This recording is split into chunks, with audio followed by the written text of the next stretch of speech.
Part 1, Whispers of Disappearance.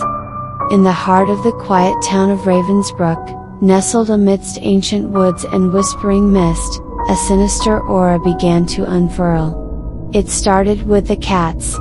Those once familiar feline companions who prowled the cobblestone streets and cozy corners of the town vanished without a trace, leaving an eerie emptiness in their wake.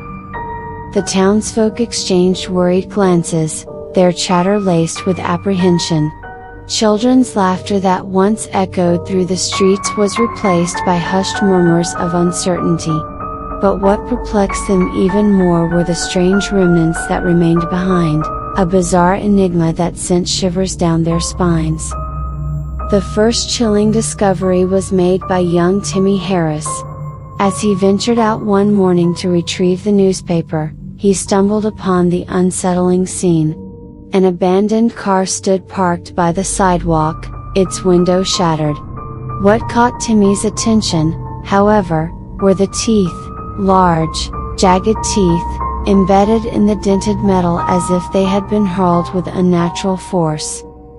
The townsfolk gathered around the car, their faces etched with horror. Those teeth were no ordinary teeth, they were elongated, sharp, and far too menacing to belong to any human or animal they had ever seen. Speculation spread like wildfire, tales of monsters lurking in the woods, curses whispered by forgotten spirits, and ancient evils awakened from slumber. Part 2, The Empty Streets. As the sun dipped beneath the horizon, Ravensbrook descended into an uneasy darkness. No cats slinked through the shadows, no soft purrs graced the night air. The once thriving town turned into a ghostly realm, its empty streets echoing with the haunting silence of vanished lives.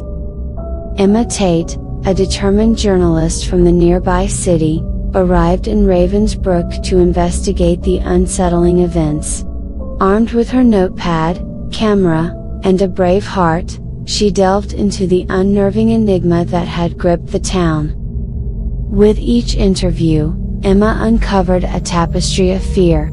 The townspeople spoke of strange noises that reverberated through the trees at night, eerie howls that seemed neither human nor animal. Their eyes carried the weight of unspoken dread, as if they had glimpsed something that should never have existed. Part 3, The Whispering Woods. Guided by a map drawn by an elderly town historian, Emma found herself standing at the threshold of the Whispering Woods. Legend had it that these woods held secrets as old as time itself, guarded by spirits that had watched over Ravensbrook for generations. As she ventured deeper, the air grew colder and the trees seemed to loom closer, their branches stretching like skeletal fingers.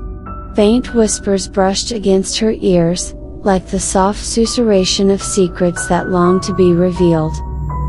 A sudden rustling made her whirl around, her flashlight revealing nothing but shadows dancing in the moonlight. But then, her gaze caught a glint of something hidden beneath a thick bramble. Kneeling down, she discovered an ancient tome, a dusty grimoire filled with cryptic symbols and faded illustrations. The pages revealed stories of forgotten rituals, arcane beings, and the price paid for meddling with the unseen. Part 4, Unveiling the Horror. As the nights passed, Emma's investigation led her to uncover the harrowing truth that lay concealed beneath Ravensbrook's tranquil facade. The woods were indeed home to a malevolent entity, a creature born of nightmares, known as the Teeth of Shadow. According to the grimoire, the Teeth of Shadow fed on the souls of the innocent, drawn by fear and despair. It had been imprisoned within the Whispering Woods centuries ago, its power sealed away by the town's founders. But with each passing year, the barrier weakened, until finally, the creature had broken free, hungry for vengeance. Part 5, A Desperate Stand. The Teeth of Shadow's hunger grew insatiable, its malevolence spreading like a plague. Desperation swept through Ravensbrook, and the townsfolk gathered to confront the looming threat. Armed with makeshift weapons and a fierce determination, they stood at the edge of the Whispering Woods, ready to face the horror that had plagued their lives. As the first rays of the moon cast an eerie glow, the creature emerged from the shadows. It was a grotesque amalgamation of fangs and darkness, a nightmarish entity that seemed to defy the laws of reality. The air crackled with tension as the two sides locked eyes, humanity's tenacity pitted against an ancient evil's insidious power. Part 6, The Final Confrontation. The battle that unfolded was a clash of primal fear and unyielding courage. The townsfolk fought with every ounce of strength they possessed, their cries of defiance piercing the night. But the Teeth of Shadow was no ordinary adversary, it possessed a malefic intelligence that taunted them, exploiting their deepest insecurities and traumas. Emma, guided by the words of the grimoire, took a desperate gamble. She called upon the spirits that had watched over Ravensbrook for generations, seeking their guidance and protection. In a surreal moment, the woods seemed to respond, as if the very fabric of nature rallied to their cause. The battle raged on, the clash of teeth against determination echoing through the night.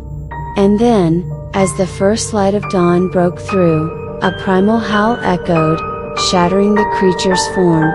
The Teeth of Shadow writhed in agony, its monstrous visage distorting before dissipating into nothingness. Part 7, A Town Reclaimed. As the sun bathed Ravensbrook in its warm embrace, the tension that had gripped the town for so long began to dissipate.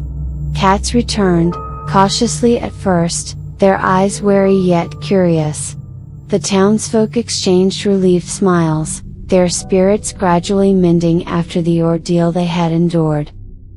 Emma's investigation concluded, her articles recounting the chilling events spread far and wide. Ravensbrook's tale became a whispered legend, a reminder of the fragility of the boundary between reality and the unseen.